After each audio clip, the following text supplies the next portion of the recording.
What if I told you that Africa could soon follow a path remarkably similar to China's?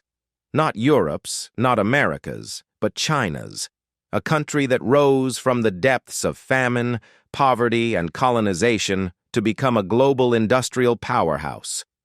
China did this without waiting for permission from the West or begging for handouts. It simply decided to build its own future and marched forward relentlessly. Now, Africa is at a similar crossroads, a moment of enormous potential and transformation. But something about this moment feels too familiar. Could it be that Africa is beginning to walk the same path that China once took? And if so, what lessons can Africa truly learn from China's remarkable journey? The story of China's rise is not widely understood in all its grit and determination. When people admire China today, they think of shining skylines, bustling factories, and technological marvels. But they forget the mud roads, the choking factory fumes, and the backbreaking decisions that had to be made in the background to build that future. Before China became a superpower, it was a construction site in the most literal sense. The world saw only poverty and backwardness, but China saw a landscape of opportunity, a network of concrete, cables, and control. In the 1980s, when global economists dismissed China as a backward country, China didn't waste time arguing or demanding respect. Instead, it fought for infrastructure. It did not chase headlines or popularity. It focused on laying down the roads, railways, and power grids that would become the backbone of its growth. Massive rail lines were built cutting through deserts and mountains. Entire cities were raised from swamps. Power reached villages that hadn't even seen television yet. All this was achieved without waiting for approval from international financial institutions or Western donors. China made the choice to take its future into its own hands and build from the ground up, regardless of external opinions. That foundational decision is one of the most important lessons Africa must learn. Before demanding wealth or prosperity, you must first build the physical foundation on which that wealth can stand. Today, much of Africa is skipping steps in this process. You will see tech summits in capital cities where 70% of the surrounding towns don't even have paved roads. Ministers talk about a digital Africa while villages still struggle to get a stable mobile signal. It's not hypocrisy, it's hope. But hope without the necessary infrastructure is a fantasy. China never boasted about smart cities until it had built dumb cities that functioned well, with sewage systems, ports, industrial clusters, and reliable power plants. Even ghost cities like Ordos, often mocked, were actually carefully calculated experiments, blueprints in motion. Africa, on the other hand, often builds for appearances. Airports with no planes, highways with no trucks, cities without jobs. These are symptoms of a system designed to impress donors and tourists rather than to serve the people and the economy. Western donors frequently fund symbols rather than systems, encouraging the creation of monuments instead of mechanisms for growth. China refused to fall into that trap. It self-funded much of its early infrastructure and made uncomfortable sacrifices. Workers endured long shifts. Rural communities were relocated. The state controlled every aspect of planning. Was this perfect? Was it effective? Yes. It created unstoppable momentum.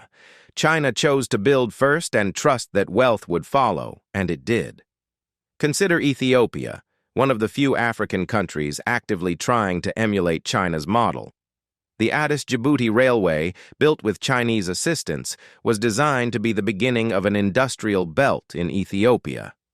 But the railway hit bottlenecks. Why? Because railways alone don't create industry. Manufacturing zones, power supply, training centers, and government strategies all must work in harmony. Without this coordinated ecosystem, even the best rail tracks lead nowhere. This is a painful reality Africa must face. A road is not just asphalt and concrete, it is intention. China's roads always led somewhere meaningful. Ports, factories, industrial hubs, all generating value. Many African roads today lead to tourist spots instead of trade hubs. They serve cars rather than commerce, and often the elite rather than the nation. If Africa wants to rise like China, it must abandon the mindset that infrastructure is for prestige or show. Infrastructure exists to create production, not to host ribbon cuttings. A school without teachers is no better than an abandoned building. A hospital without power is a lie. A dam that generates no electricity is a statue, empty and useless. Africa's landscape is dotted with such statues, hollow achievements mistaken for progress. China also made a bold decision early on that many African countries hesitate to embrace: urbanization as a national strategy.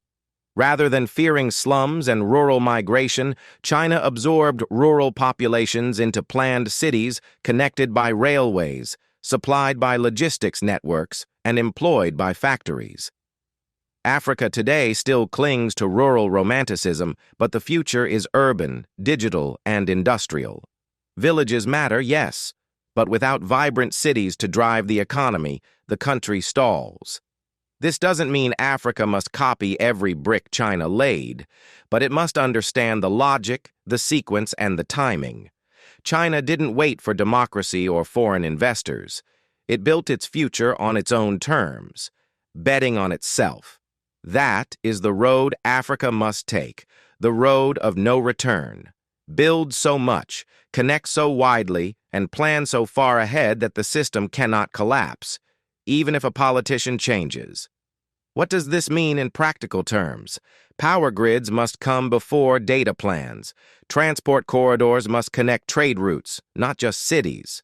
Industrial zones must be located where raw materials exist, not just where land is cheap. Public transport must serve workers, not just office towers. Housing must be built not where land is cheapest, but where jobs are being created. China mastered this balance because it saw infrastructure as the spine of power. Africa still treats it as decoration. Another crucial lesson is to build invisibly. The greatest Chinese infrastructure achievements were never flashy. They were silent enablers: roads, clean water systems, power grids, logistics networks. These are not glamorous, but without them, everything else dies. Glamour without infrastructure is just a facade. Africa must focus on these invisible foundations if it wants to create lasting progress. Now let's ask the most important question. If Africa builds the roads, who steers the vehicle? Who decides where this journey takes us? In China's case, there was never confusion. Beijing was behind the wheel from day one. Not Washington, not the IMF, not some international task force with acronyms nobody can pronounce. China was driven by a one-party system with tough internal debates, but ultimately sovereign control. It charted its own course with long-term vision and total command. Africa, however, still struggles with this. Roads might be paved by locals, but the map is often drawn by outsiders. Too many African development plans are not really African. They are foreign frameworks with local dressings. National development strategies often carry the invisible watermark of the IMF, USAID, or EU consultants. They sound African, but the logic behind them is foreign. The goals, GDP growth, inflation targets, fiscal discipline, are not wrong, but they are not deeply African either. They are based on what outsiders believe Africa should be, not what it must become.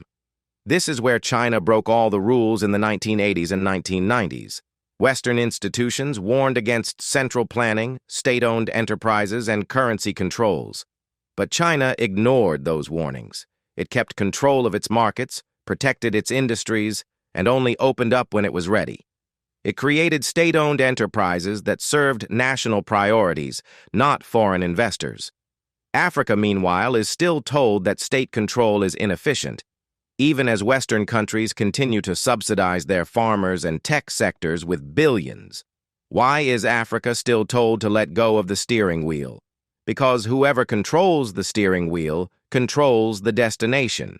If development projects are dictated by loan conditions, aid incentives, or trade dependencies, then Africa's roads will never lead to sovereignty. They will lead back to dependency. The solution is clear but difficult. Africa must build boldly and build independently. Roads must lead to opportunity, not just ceremonies. Cities must grow with purpose, not just pride. Policies must be shaped by Africans, not foreign consultants.